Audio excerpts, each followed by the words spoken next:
If when the alarm clock goes off in the morning and you ain't happy about it, you ain't doing what you want to do. So you fighting upstream. You going against what God created you for. If your job makes you sick to go to, if you're unhappy with waking up to go to where you got to go, it's because you ain't living in your gift. One thing I want to say to you, being multidimensional is a good thing. So when you start thinking about streams of income, think of multiple streams of income. I wanted to preach. I'm called to preach. You know me from preaching. You know me from ministering the gospel. And I love what I do. But I had dreams for my children that were bigger than what I do. I did not want my children to have to fake being me in order to be successful. I wanted to create an entrepreneurial environment for them, and so I started investing in real estate, and I started building communities, and I'm getting ready to build more communities in America, and I'm looking for other places in the world where we can build these communities, these smart communities that are conducive to the future. You do not build your business on where you are or where you've been. You build your business on where you're going. Once you identify the gift, no matter how simple it seems, there lies your greatest chance for success. Then the hunt for what I gotta do is over. Now you know what you do. Then you ask God to provide a vehicle for you to reside the gift in. Nothing else matters in your life except your gift. You gotta identify your gift. God gave all of you a gift. I'm not the only gifted person in this room. God never created a soul he didn't give a gift to. Don't let anybody lock you up with a title in a prison that is beneath your level of gifting. You are whatever is in you. You are whatever is inside of you. You are whatever you think about at night. You are whatever you dream. You are whatever is in your head. I want to break somebody out of jail right now. You are more than what people call you. Am I in the right place? You are more than the job title that you have. You are more than the company you work for. You are more than anything you have experienced up to this point. You are everything that gives you energy when you think about it. Find out what are the things that make you leap out of the bed in the morning. What are the things that give you energy when you think about them? Your purpose is in your passion. Your purpose is in your passion. Don't sit there and say, I don't know why I'm here. You do know why you're here.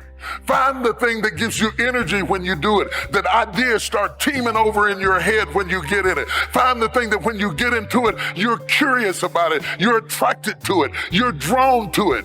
Because whatever the anointing you respect is the anointing you receive. Oh, can I talk to you, somebody? The anointing you respect is the anointing you receive. So the person that you idolize, you probably idolize them because they're doing something that is in you. Other people ignore them. And you would walk a mile to hear them or see them or hear them sing or watch them build or hear them orate or whatever it is that they do.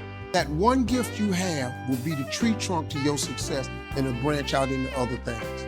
Now, that don't necessarily mean you gotta quit your job. Some people are born to be teachers, caregivers, nurses, babysitters. Those are gifts, you know what I mean? If you're living in your gift, you're cool. Your job is to discover the gift. Telling jokes was a gift. They're just not just running, jumping. If you paint, you should be painting. If babysitting is what you really do, you should be babysitting. You're doing anything. If you fix cars, you work with your hands. You're supposed to be working with your hands. You do anything else, when that alarm clock go off in the morning, you ain't gonna like it.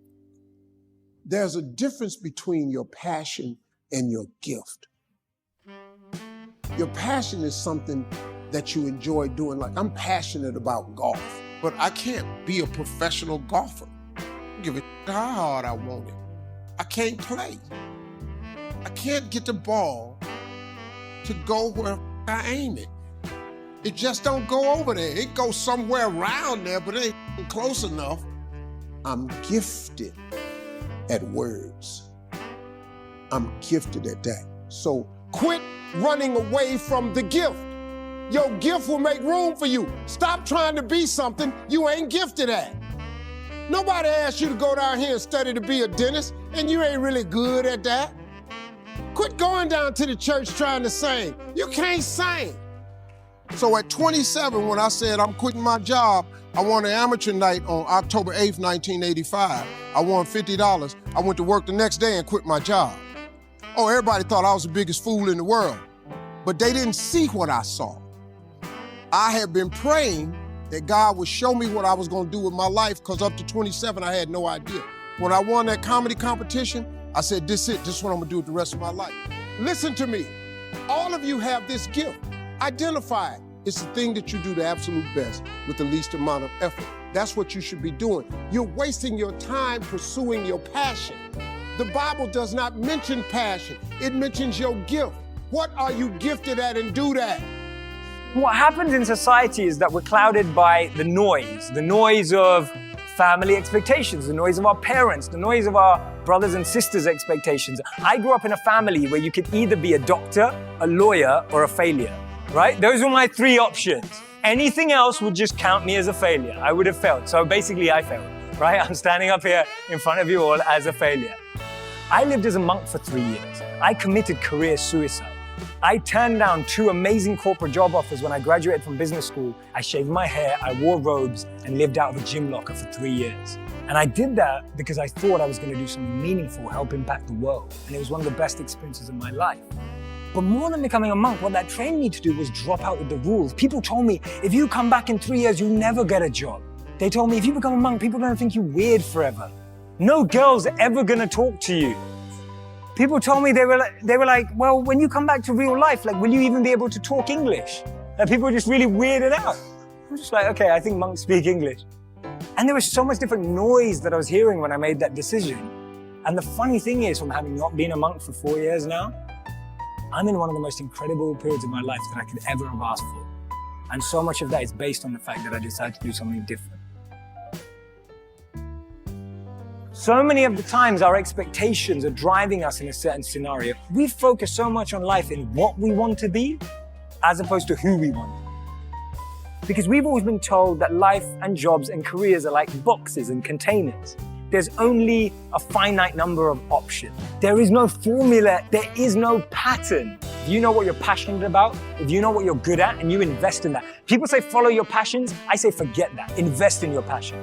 If you're passionate about something, go and become the best at it. Go and do a course on it. Go and learn from the best. Go and find a mentor who's going to make you incredible at that trait. Not only will you be criticized and grow, you'll be able to find new things about yourself that you never knew. Don't trade who you are for who you think the world needs, because the world needs you to be you, and I mean that.